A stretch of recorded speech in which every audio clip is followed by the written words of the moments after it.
Hey guys, Oswanton here to do my last three pay-per-view reviews of 2000. Just gonna get straight underway.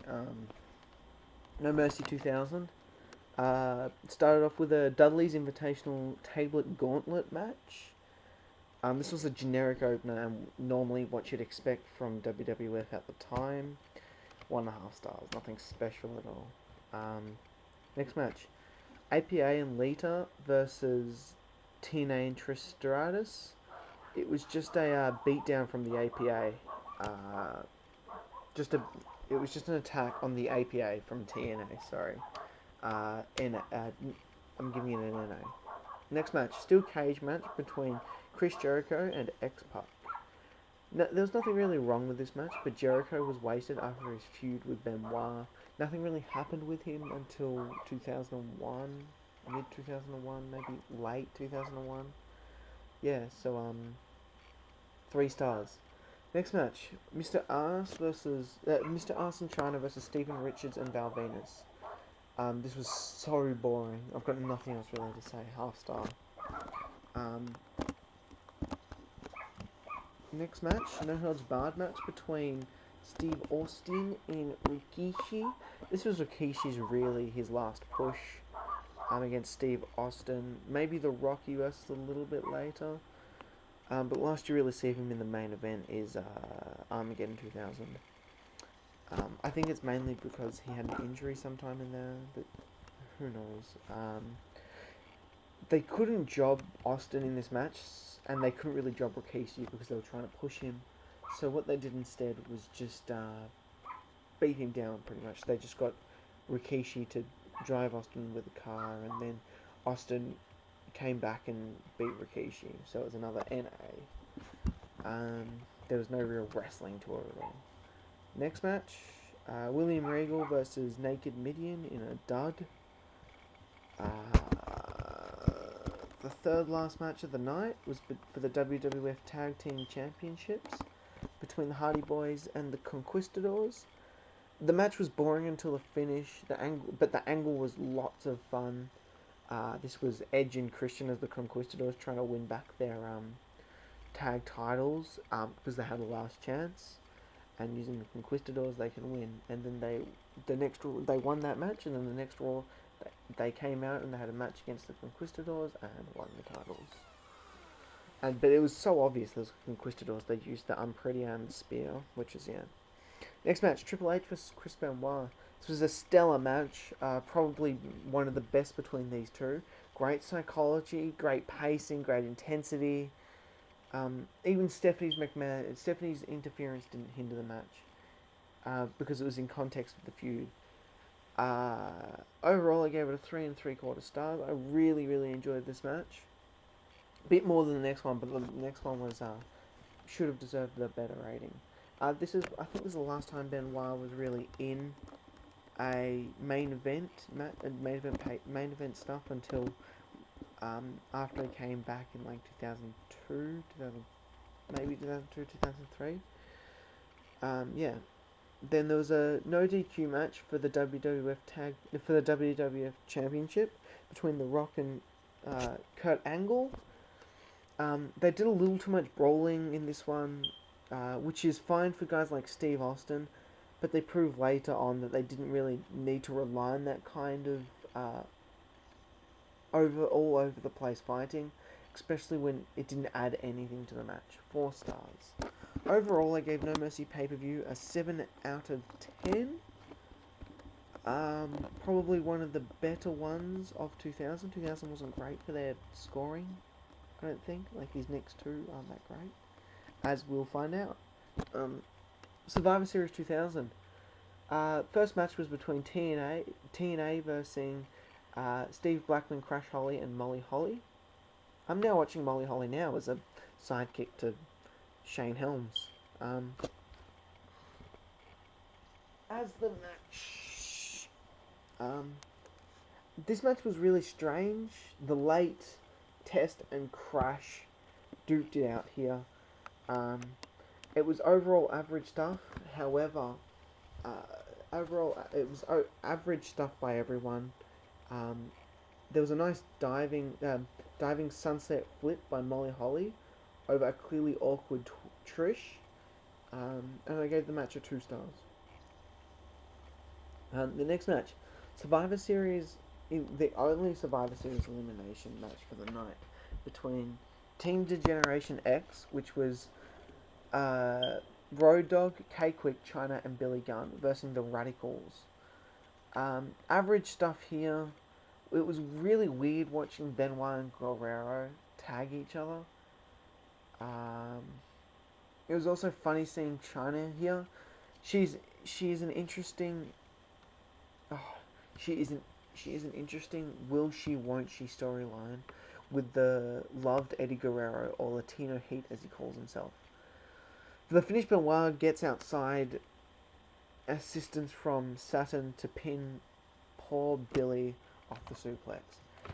Billy's career never recovered after the loss to the Rock and the injury.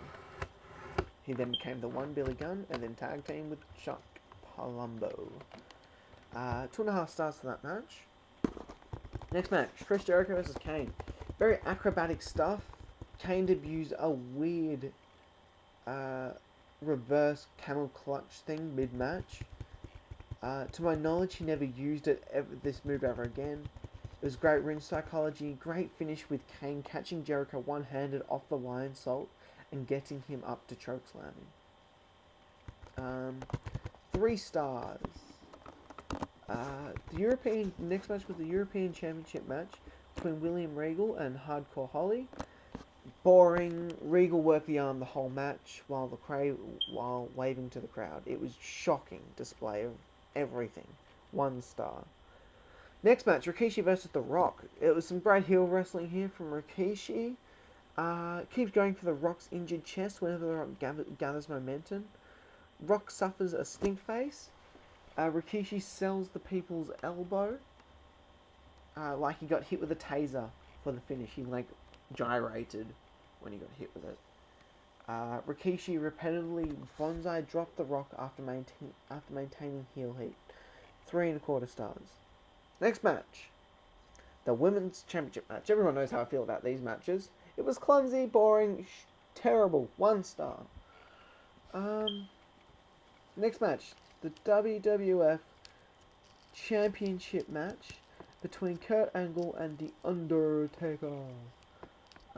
This was a good match with a great ending, but it made Angle look like an extremely weak champion, which was kind of his character at the time, I guess. Like, when he first won the championship, he looked like such a weak champion. He didn't get any clean wins. He won off of stupid little things like this one. He got his brother to come in and pose as him and take out The Undertaker. I think that was this one. That was the next one. No, that was this one. 3.5 stars on this one. Next match. The second Survivor Series elimination match. I was wrong before. There was 2. With Edge and Christian and Right to Censor versus the Hardy Boyz and the Dudley Boyz. Setting up for another WrestleMania match between these guys at WrestleMania 17. It was a good, solid match with the faces finding themselves down a few men for most of the match. These guys know each other inside and out, and it's kind of a reminder of how strong the tag team division was and how it really adds to the card. Hardy grabs the win over the Good Father, and then pandemonium with the tables and the chairs. That match gave it 3 stars. Now the main event of the night, the no disqualification match between Triple H and Steve Austin, was the game was waiting in his car for it to ambush Steve Austin. Before we know, Triple H's car is being lifted up by Austin with a giant forklift. This is one of the most memorable pay-per-view finishes I've ever seen, as Austin drops the car with Triple H inside of it. It was absolutely amazing. Great way to finish a pay-per-view. But sadly, the match only got a 3.5 stars. It wasn't much wrestling. It was just a no disqualification match. It wasn't much. There was no real anything to it. Overall, the pay-per-view got a 6.5 out of 10, and we're moving on to the next one. Armageddon. It started off with an elimination match between the Hardy Boyz and Lita versus the Radicalz. There was a nice feud here between Dean and there was a nice angle here between Dean Malenko and Lita. Dean's trying to go out with her. This match was really short for an elimination tag.